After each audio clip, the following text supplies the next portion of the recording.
우리가 사용하고 있는 달력을 우리는 양력이라고 그러죠. 양력, 태양력이라고 부릅니다. 이 태양력이라는 것은 지구가 태양을 한 바퀴 도는 그런데 기간을 1년으로 보고 그걸 중심으로 세워진 원력이 영력이 바로 이 양력, 태양력이라고 부르는 것이죠. 대부분의 나라들이 이 태양력을 사용하고 있는데 우리가 아는 것처럼 태양력 말고도 음력이라는 게 있죠. 음력이라는 것은 아시는 것처럼 달이 지구를 한 바퀴 도는데 걸리는 기간을 한 달로 보고 그 한 달을 중심으로 그 달의 변화에 따라서 계산한 이런 방법이 바로 음력이라고 말합니다. 유대인들이 사용하는 그 달력에는 두 가지가 있는데 하나는 민간력이고 하나는 종교력입니다. 민간력이라는 것은 티시리월을 첫 번째 달로 기념한 달력인데 우리 타양력으로 말하면 9월에서 10월에 해당됩니다. 또 하나가 종교력인데 종교력이라는 것은 니산월을 첫 달로 기념한 달인데 이 태양력으로 계산하면 6개월 당겨서 3월 내지 4월이 이 니산월입니다. 본래 유대인들은 민간력을 사용했는데 어느 때부터인가 이 종교력을 사용하기 시작하죠. 그러니까 7월이 1월이 되는 것입니다. 그때 언젠가 하면 출애굽기 12장 2절에 보면 하나님께서 출애굽하는 이스라엘 백성들에게 이 출애굽하는 이 달을 너희들의 새해의 첫 달로 삼으라고 명령을 주십니다. 그러니까 7월이 1월이 되는 것이죠. 그 7월에 무슨 일이 있었습니까? 그게 바로 유월절 사건이 있었던 겁니다. 유월절 뭔지는 아시죠? 하나님께서 이스라엘 백성을 구원하기 전에 애굽 땅에 있는 모든 처음 태어난 다 죽일 때에 하나님께 피를 바른 집에 이스라엘 백성을 살려내는 것, 그게 유월절이죠. 이것이 이스라엘 백성에는 굉장히 큰 사건인 겁니다. 애굽에서 430년 동안 노예 사는 사람들을 불러내서 하나님 약속의 땅으로 불러내시면서 이가 내 백성이다 하고 하나님이 선포하신 그 날이 바로 유월절이죠. 그래서 그 날을 중심으로 이스라엘의 원력이 달력이 바뀌는 겁니다. 그만큼 중요한 의미가 담겨 있다고 볼 수 있는 것이죠. 그 달, 오늘 성경 1절에 나오는 이 7일째 달인 게 바로 그 달입니다. 그 달에, 그러니까 새해의 첫날인 것이죠. 그때 온 백성들이 성전 문 앞에 있는 큰 광장에 모였다 그랬습니다. 모여서 뭐 했다 그럽니까? 에스라에게 뭐를 요구했다 그랬습니다. 무슨 요구를 했는가 하면 모세의 율법책을 가져와서 우리에게 좀 읽어주십시오. 이렇게 부탁을 한 겁니다. 모세 율법책이라는 것은 하나님께서 모세에게 주셨던 말씀들 기록한 책인 것이죠. 우리식으로 말하면 창출 레민신, 이 5권을 우리는 율법책이라고, 모세 율법이라고 그러죠. 거기는 하나님이 세상을 어떻게 만드셨는지, 하나님 어떻게 인류를 확장시켰는지, 어떻게 그 많은 사람 가운데 이스라엘 민족인 아브라함을 선택했는지, 그리고 아브라함, 이삭, 야곱을 통해서 하나님의 백성 이스라엘 어떻게 만들었는지, 그리고 그들을 어떻게 애굽에서 이끌어냈는지, 어떻게 가나안 땅을 차지했는지, 이런 여러 가지 하나님께서 이스라엘 백성들에게 주고 싶은, 들려준 말씀들이 거기에 다 기록되어 있는 겁니다. 이스라엘 백성들이 그걸 듣고 싶어 했다는 것입니다. 여러분, 이스라엘 백성들이 그동안 뭐 했습니까? 포로에서 돌아와서 성전을 지었습니다. 그리고 예루살렘 성을 다시 쌓습니다. 그리고 무너진 성벽을 재건안을 했습니다. 시간이 많이 걸렸죠. 이 사람들은 이것 하느라고 여기에 올인한 겁니다. 그래서 성전을 빨리 짓고 성벽을 새로 보수하고 성을 새로 쌓고 하는 일에 전심전력 이루고 시간과 정열 거기에 모두 투자했던 겁니다. 쉽지 않았죠. 워낙 안팎으로 방해한 세력들이 많았기 때문에 어려움을 많이 겪었습니다. 그러나 그 모든 어려움에 불구하고 하나님의 도우심으로 모든 공사가 이제 끝난 겁니다. 오늘 읽은 바로 앞장 7장 마지막 절에 보면 이제 비로소 온 백성들이 각기 성읍에서 평안히 살기 시작했다 그랬습니다. 이제 모든 게 평안해진 겁니다. 돌아왔죠. 성 쌓았죠. 성전을 다시 재건했죠. 성벽도 쌓았죠. 그리고 인구조사를 해가지고 이스라엘 백성 다 불러서 조사한 다음에 예루살렘 성 안에 살 사람들을 거기에 배정함으로 이제 나라의 치안, 안전도 보장되는 모든 것이 완벽하게 이제 되었습니다. 평화가 왔다는 겁니다. 그때 백성들이 생각해낸 게 있습니다. 그게 뭔가 하면 학사 에스라에게 모세 율법책 우리에게 읽어달라고 요청했다는 겁니다. 여러분 놀라운 사실이 뭔가 하면 누가 먼저 하나님의 말씀을 듣겠다고 했다는 겁니까? 이스라엘 백성들이. 이스라엘 백성들이 자진해서 몰려와가지고는 우리에게 하나님 말씀을 들려주십시오 이렇게 이야기했다는 겁니다. 이게 얼마나 놀라운 사실입니까?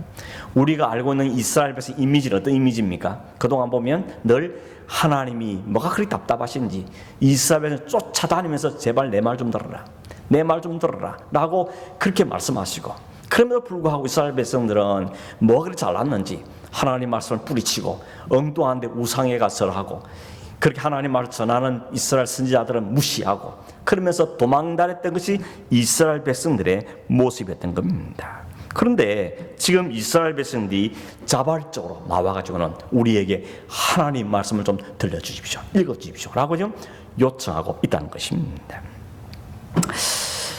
이런 생각이 들죠? 세상 참 진짜 오래 살고 볼 일이다. 이스라엘 백성이 이럴 줄 어떻게 알았겠습니까? 어떻게 이스라엘 백성의 모습에서 이럴 때가 다 있는가 하는 생각이 들어진 것입니다. 3절 끝에 보니까 뭇 백성이 그 율법책에 귀를 기울였다 이렇게 말하죠. 귀를 기울였다, 이 말은 그냥 바람이 지나가듯이 흘러드는 게 아니고 귀를 기울였다는 겁니다. 제가 종종 이야기지만 영어로 보면 그냥 히어링이 아니고 리스닝 했다는 겁니다. 그 한마디로 놓칠까봐 마음을 다 모아서 그 말을 한마디 안 놓치려고 귀를 쫑긋 세우고 그냥 그렇게 들었다는 겁니다. 여러분 다리 꼬고 팔짱 끼고 비스듬히 기대서 그렇게 들은 게 아니고 정말 몸이 앞으로 막 숙여지면서 한마디 안 놓치려고 귀를 쫑긋 하면서 들었다는 겁니다. 그렇게 하나님 말씀을 들었다고 이야기하고 있는 것입니다. 이것이 기적입니다. 여러분 이스라엘 백성들에게 하나님의 말씀을 듣고 싶은 마음, 하나님의 뜻이 무엇인지 알고 하자는 그 마음들이 그 마음속에 일어났다는 것입니다. 하나님 도대체 우리에게 이제는 뭘 하면 좋을지, 우리가 어떻게 살아야 될지, 우리가 바벨론에서 포로되어 와서 이제 모든 게 정상이 되었는데 그럼 우리는 어떻게 살아야 될 것인가, 어떻게 해야 될 것인가, 어떻게 하는 것이 하나님 마음에 맞는 것인가 하는 것에 대해서 그들은 알고 싶어 했다는 것입니다. 여러분 이보다 더 큰 은혜가 어디 있겠습니까? 여러분 생각해 보시면 아무나 하나님 말씀을 사모하는 거 아니죠. 그리고 항상 하나님 말씀을 사모하는 것도 아닙니다. 말씀을 들을 때마다 하나님 어떻게 하시냐 이렇게 좋은 말씀 주시는 거 그러면서 너무 말씀이 달고 말씀이 좋고 그렇습니까? 감탄하십니까? 그런 분이 계시다면 그러면 진짜 복 받은 사람입니다. 시편 1편에 보면 복 있는 사람은 그러면서 어떻게 말합니까?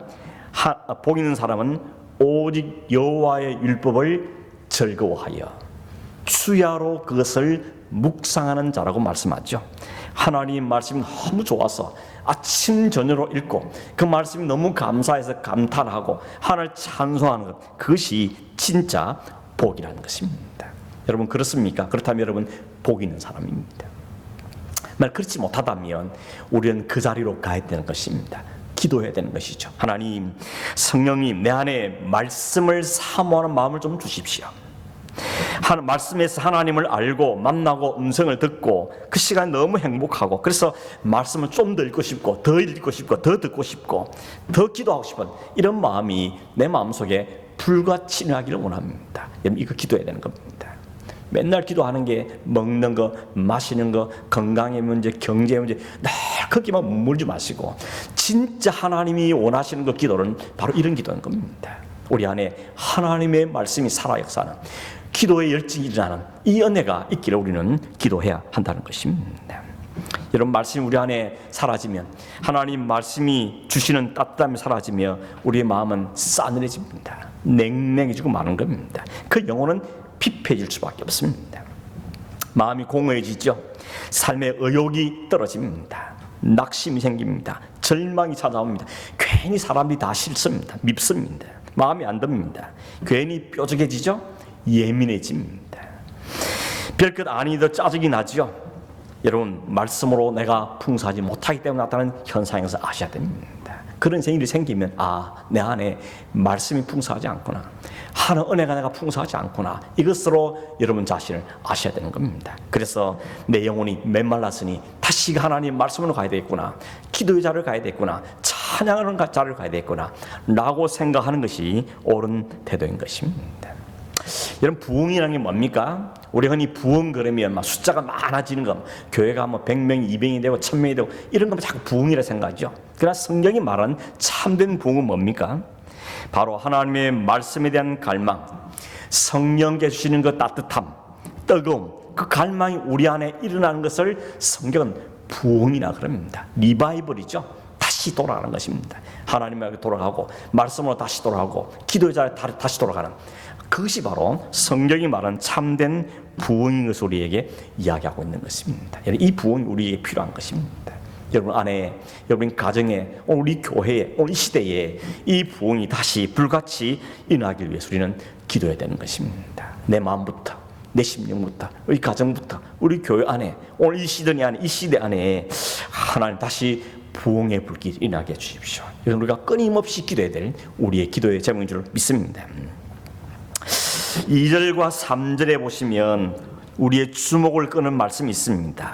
2절 3절 이렇게 되어 있죠. 7월 1일에 제사장 에스라가 율법책을 가지고 남자 여자 무릇 알아들을 만한 회중 앞에 이르러 수문 앞 광장에서 새벽부터 오전까지 남자 여자 무릇 알아들을 만한 자의 앞에서 읽음에 뭇 백성이 그 율법책에 귀를 기울였는데, 여러분 두 번 반복되는 단어가 있는 걸 보셨죠?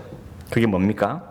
남자 여자 무릇 알아들을 만한 회중이라고 말하죠. 남자도 있고 여자도 있고 알아들을 만한 모든 회중 속에는 무엇이 있다는 이야기입니까? 애들도 있다는 이야기입니다. 아이들도 거기에 있다는 거죠. 부모 따라왔든지 그 자리에 있어서 하나님 말씀을 듣더라는 겁니다. 여기서 마음에 큰 울림이 있죠. 뭡니까? 우리 아이들도 하나님 말씀을 들어야 하는 겁니다. 우리 아이들도 하나님 말씀이 필요하다는 것입니다.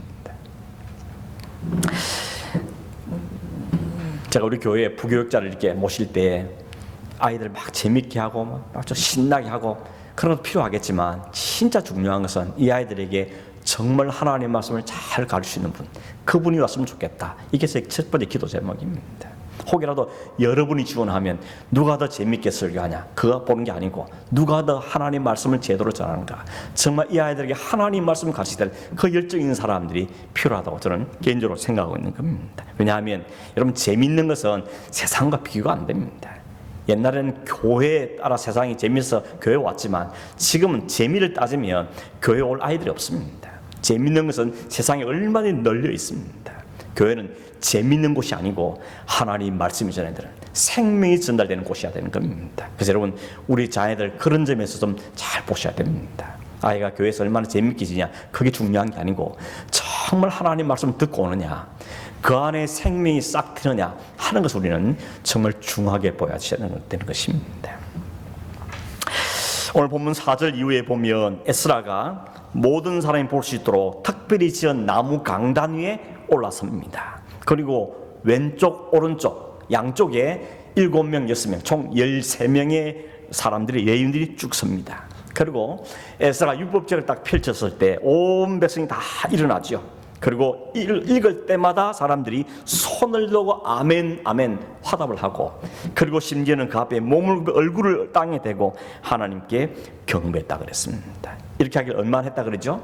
새벽부터 정오까지 했다 그랬습니다. 대략 한 6시간 정도 그렇게 했다는 것이죠.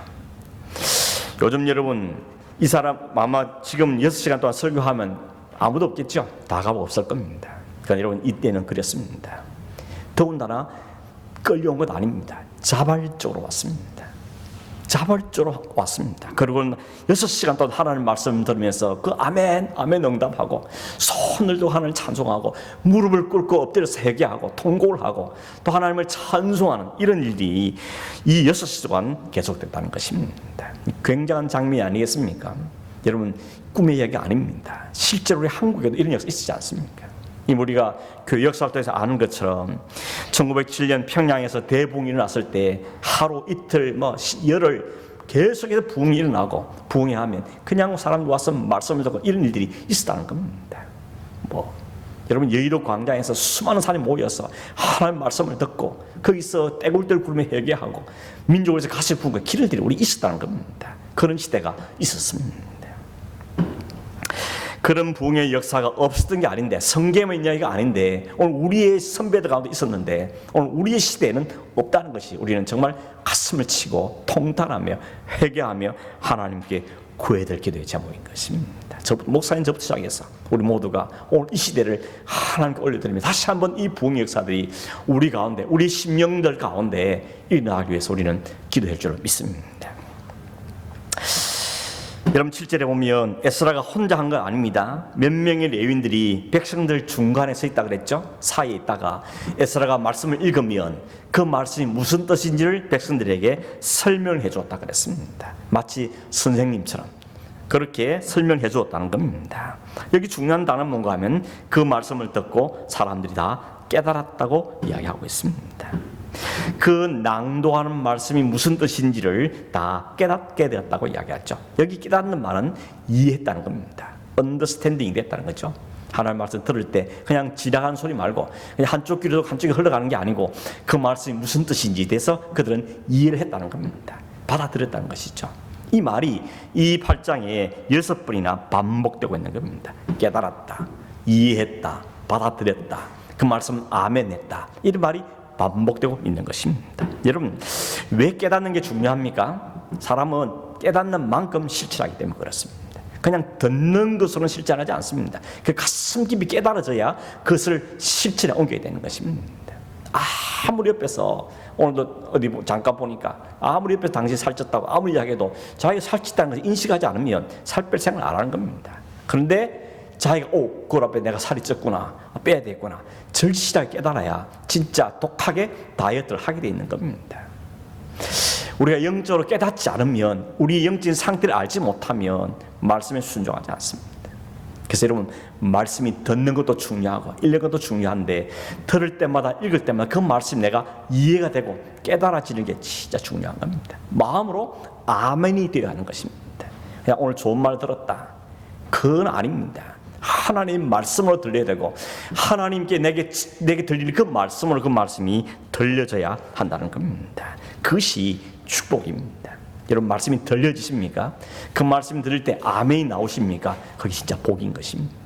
들어도 무슨 소리 했는지 돌았으면 잊어버리고 그게 아니고 하나님 말씀 듣고 깨닫고 그 말씀에 반응이 일어나는 것이 중요하다는 것이죠. 오늘 성경에 보십시오. 말씀을 깨닫게 되면 자연스럽게 반응이 나오게 되어 있는 겁니다. 결국 8장을 통해서 하나님께 우리에게 뭘 말씀하시는가 하면 7장까지는 계속해서 하드웨어 공사였습니다. 성 짓고 성전 짓고 성벽 쌓고 그 다음에 인구 조사하고 다 눈에 보이는 그런 공사들이었습니다. 이것도 중요합니다. 성전을 쌓고 다시 재건하고 성을 쌓고 이다 중요한 거였습니다. 그런데 중요한 것은 하드웨어만, 겉으로 보이는 것만 다 갖추었다고 다 된 게 아니라는 겁니다. 어쩌면 이스라엘의 일 다 끝나고 나니까 뭔가 빠졌다 생각했던 것 같습니다. 뭔가 부족하다는 거죠. 성전도 새로 지었고 성도 새로 쌓았고 성벽도 튼튼하게 지었지만 그래도 뭔가 부족한 게 있는 거죠. 그래서 그들은 우리 어떻게 해야 되는가? 어떻게 되는가? 그래서 그들은 말씀 앞으로 간 겁니다. 말씀이 들려질 때 그 말씀에 들린 하나님의 뜻을 그들은 듣고 깨닫게 된 거죠. 그래서 반응이 나오게 되어진 겁니다. 여러분 8절에 하나님 말씀의 율법책을 낭독하고 그 뜻을 해석하고 낭독된 말씀 다 깨닫게 된 다음에 반응이 일어났습니다. 크게 두 가지 반응인데 하나는 감정적인 반응이고 또 하나는 행동적인 반응이 일어납니다. 감정의 반응은 뭡니까? 9절에 보시면 백성들이 그 율법책을 듣고 말씀을 듣고 다 우는지라 그랬죠. 울었다 그랬습니다. 말씀을 읽었더니 말씀이 깨달아질 때 첫 번째 나왔던 정서적인 감정적인 반응은 울었다는 겁니다. 여러분, 이들의 울음에 담긴 의미가 뭐겠습니까? 여러 가지 있겠지만 세 가지를 든다면 첫째는 회개죠. 회개. 두 번째는 감사. 세 번째는 결단인 것입니다. 이 울음의 의미에서 이 세 가지 내용이 담겨 있는 겁니다. 여러분 생각해 보십시오. 하나님께서 당신의 백성들에게 말씀을 주셨지만 그 말씀을 깨닫지 못하고 말씀을 살지 못해서 나를 빼앗기고 포로 생활을 70년이나 하고 돌아왔습니다. 그런 수치를 깨닫게 됐습니다. 이것이 다 우리의 죄 때문이었구나. 하나님의 말씀을 떠나고 우상을 섬기며 내 하고 싶은 살았던 결과가 이것이었구나 하는 것을 그들 깨닫게 된 겁니다. 그래서 눈물이 나왔죠. 회개의 눈물인 겁니다. 뼈저리게 후회하는, 회개하는 눈물이 터져 나온 것입니다. 동시에 이런 우리를, 이런 불순종하고 이렇게 죄악을 짓는 우리도 불구하고 하나님 우리를 기억해 주셨다가 하나님 약속하신 우리를 불쌍히 해서 긍휼을 베푸셔서 그 포로의 땅에 다시 돌아오게 하고 하나님의 성전을 쌓게 하고 이 성벽을 새로 건축하게 하고 이렇게 성을 새롭게 만들어서 우리랑 이곳에 안전하게 살게 하신 하나님을 생각하면서 그들은 감사의 눈물을 흐르게 된 겁니다. 여러분 너무 좋아도 너무 감사의 눈물이 터져나오지 않습니까? 요즘 여러분 올림픽 하고 있는데 막 이기니까 너무 감격해서 막 울지요? 기쁜데 왜 웁니까? 그 감격의 눈물인 것이죠. 하나님이 나 같은 것을 이 백성의 죄악에도 불구하고 하나님의 말씀에 약속하신 대로 우리에게 다시 이런 회복을 주셔서 너무 감사하니까 감사의 눈물을 흘리게 된 것입니다. 거기다가 이제는 그럼 우리는 다시는 그렇게 살지 않기를 원합니다. 또다시 그런 자로 돌아가지 않기를 원합니다. 또다시 남의 나라에 포로 끌려하지 않기를 원합니다. 또다시 우상 앞에 절하지 않기를 원합니다. 그런 결심의 결단이 거기에 포함된 눈물이었던 것입니다. 여러분 하나님의 말씀이 우리에게 능력으로 임할 때 이런 경험이 여러분이 일어났지 않습니까? 아마 여러분도 그랬을 겁니다. 말씀을 읽을 때, 들을 때 마음이 그냥 울컥하고 눈물이 나고 감사한 이런 마음들이 생겼지 않습니까? 하나님의 말씀이 우리에게 진짜 능력으로 임하면 제일 먼저는 그 말씀이 우리의 실상을 보여주기 때문에 우리는 회개의 눈물이 나오게 되어 있습니다. 우리 내 실체를 들여다보기 때문에 내 실체를 보면 눈물이 나올 수밖에 없는 거죠. 이 죄악을 보기 때문에 그렇습니다. 자신의 허물 때문에, 자신의 죄 때문에 그렇게 해보려고 하는데 발버둥치는 안 되는 자신의 모습 때문에 너무 한심스럽기도 하고 안타까워서 눈물을 흘리게 되는 것이죠. 그런데 그게 끝이 아니라는 겁니다. 그럼에도 불구하고 하나님의 은혜를 주셔서 나를 다시 살려내시고 구원받은 감격을 회복시키는 것 때문에 우리는 하나님께 감사의 눈물을 흘리게 되는 거죠. 나 같은 것이 뭔데 이렇게 사랑하시는지 또다시 끄집어서 다시 하나님 말씀 자리에 앉혀주시고 또다시 우리에게 은혜를 주셔서 회복시키기 위해서 다시 살아가게 만드시는 그런 하나님의 은혜를 깨닫게 되는 것입니다. 참아주시고 기다려주시고 용서해주시고 다시 품어주시는 그 하나님의 은혜 때문에 흘리는 눈물이 따르게 되는 것이죠. 한 걸음 더 나면 어떻게 됩니까? 하나님 내게 또 기회를 주셨으니 내가 좀 잘 해보리라 하는 이런 결단과 헌신의 눈물이 있게 되는 것입니다. 여러분 언제 울어보셨습니까? 언제 이런 눈물 흘려보셨습니까? 나의 죄 때문에 울고 이 죄에도 불구하고 하나님 나를 다시 구원하신 그 사실이 너무 감격해서 울고 하나님 좀 잘 한번 해보겠습니다. 능력을 주십시오. 그러면서 결단의 눈물을 언제 흘려보셨습니까? 오늘 우리가 어느 시대보다 눈물이 필요한 시대에 살고 있습니다. 우는 사람이 필요한 시대입니다. 우려하는 것입니다. 여러분 각 시대마다 이런 마음을 가지고 우는 사람 있는 시대에 하나님의 은혜와 긍휼을 베푸시는 것을 성경이 교회의 역사가 증명해주고 있는 것입니다. 울며 씨를 뿌리는 곳에 그런 역사가 있게 된다는 것입니다. 여러분 자녀를 위해서 우셔야 됩니다. 자기 자신에서 울어야 합니다. 오늘 교회를 위해서 울어야 됩니다. 사회와 이 시대를 향해서 울어야 하는 것이죠. 비판하는 건 아무나 합니다. 비난하는 건 아무나 합니다. 욕하는 건 아무나 할 수 있습니다. 그러나 우는 사람은 하나님 은혜가 있는 사람이 울 수가 있는 것이죠.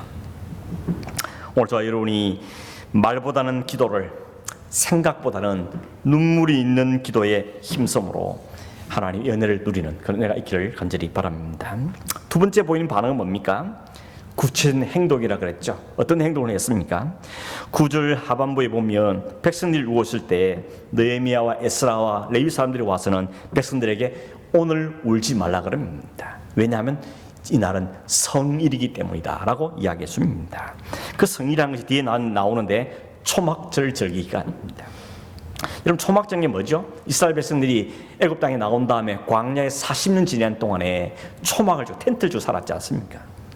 그때를 기념하는 것이죠. 그때 하나 우리의 먹을 걸 주시고 마실 걸 주시고 옷이 떨어지지 않게 하시고 우리를 불기둥 구름이도 인도하시는 것을 기억하면서 집을 잠시 놔두고 나와서 들판에다가 텐트를 치고 나무 이런 걸로 초막을 지은 다음에 거기서 일주일 지나는 게 초막절기입니다. 그런데 이스라엘 백성이 바벨론 포로 잡혀가 돌아오는 기간 동안에 이 절기가 없어 희미해져 버린 겁니다. 지키지 안 하고 살은 겁니다. 그래서 사람들은 이 날이 그때가 7월 달에 초막절기가 있는 날인데 그들은 그 초막절기 있다는 줄 모른 채 그들은 그냥 울며 이렇게 반응했던 건데 그때 하나님께서 이들을 통해서 가르쳐 주실 겁니다. 여러분 9장 이하에 보면 이스라엘 백성들은 듣고 깨달은 말씀을 하나하나씩 순종해 가는 것입니다. 우선 여러분 13절에 오늘 성경 13절에 보시면 그 다음 날 이 날 있은 그 다음 날 백성들의 족장들과 제사장들과 레위 사람들이 다시 학사 에스라에게 찾아왔다 그랬습니다. 왜 찾아왔습니까? 율법, 즉 하나님의 말씀을 더 밝히 알고 싶어서 왔다는 겁니다. 우리가 미처 모르는 게 있습니까? 말씀해 주십시오. 가르쳐 주십시오. 라고 이야기했습니다. 그래서 하나님 뭘 가르치는가 하면 뭘 가르치는가 하면 지금이 초막절 절기라는 걸 가르쳐 줍니다. 그때 이 사람들이 깨닫는 겁니다. 우리가 초막절 잊어버리고 살았구나. 하나님 우리를 그 광야의 삶과 우리를 지키시고 보호하셨는데 그걸 다시 잠깐만 잊어버리고 살았구나 하는 걸 깨닫고는 그들이 이 7일 절기를 지키기 시작하는 겁니다. 그래서 산에서 나무를 해오고 종나무 끄어오고 막 가지고 끈 다음에 텐트를 치죠. 어디 지었다 그랬습니까? 하나님 전뜰에 혹은 뜰에 어떤 사람은 광장에 에브라임 문 광장에 초막을 짓습니다. 그런 온 백성이 그 7일 동안 초막절을 지킵니다. 그러면서 어떻겠죠? 크게 기뻐했다 그랬습니다. 이스라엘 백성들 그 광야 40년을 지나고 해서 그 백성들이 가나안 땅을 주셨던 것처럼 우리를 포로로 잡힌 그 바벨론 땅에서 돌아오게 만들어서 이렇게 하나님의 성전과 성과 성비 다 회복된 걸 보면서 그들은 크게 기뻐했다는 것이죠. 자기 자신들이 일어난 이 사건이 제2의 출애굽이라는 사실을 깨닫게 된 것입니다. 그래서 그들은 그 사실 앞에 하나님 감사하고 찬송하고 축제하고 살찐 것을 잡아다 같이 나누어 먹고 그러면서 크게 즐거워했다고 이야기하고 있는 것입니다. 17절에 보면 여호수아 때로부터 그날까지 이스라엘 자손이 이같이 행한 일이 없었다고 말하죠. 여호수아 이후로부터 이 사람들 전쟁을 선언하고 이렇게 초막절을 성당히 지킨 날이 없었다고 이야기하고 있는 것입니다. 결국 여러분 하나님 말씀의 깨달음은 눈물로 시작했는데 회개로 시작했는데 결국 그들의 마지막 종착은 어디입니까? 큰 기쁨인 것입니다. 감사하고 잔치하며 하나님을 찬송하고 그 구원을 노래하는 것으로 끝나간다는 것입니다. 요한계시를 보면 우리 인생살이 끝나고 나면 온 열방에 흩어진 사람들이 각 나라 각족 백성이 모여서 그 하나님 구원을 찬송하고 어린 양 보좌 앞에 그 하나님을 높여드리는 찬송이 있어진 것이 바로 천국에 이루어진 잔치인 것이죠. 그것이 우리의 마지막 종착역인 것입니다. 그때까지는 우리는 늘 말씀을 듣고 읽고 깨닫고만 순종하는 삶을 살아가는 것이 바로 우리가 살아야 될 삶의 모습인 것입니다. 이것이 오늘 우리가 이 땅에 사는 동안에 경험할 수 있는 참된 부흥인 것입니다. 그냥 말씀 때문에 그냥 눈물 흘리고 그것만 하란 말이 아니라 우리의 삶에까지 나타나서 그게 큰 기쁨으로 생기는 거죠. 기쁨 가운데 찬송하고 주님을 높이는 삶을 살게 되어진다는 것입니다. 여러분 이 참된 부흥이 오늘 여러분 저 안에 다시 일어나기를 위해서 기도해야 될 겁니다. 우리 가정 가운데 이 은혜가 있기를 위해서 기도해야 될 것이고 우리 교회 안에 이 일어나고 교회들마다 이 은혜가 있기를 위해서 기도해야 되고 오늘 이 시대에 다시 한번 하나님의 놀라운 부흥이 참된 부흥이 다시 일어나기 위해서 우리는 소망하고 기도하고 비전을 가지고 기도하는 그런 좋은 되기를 간절히 바랍니다.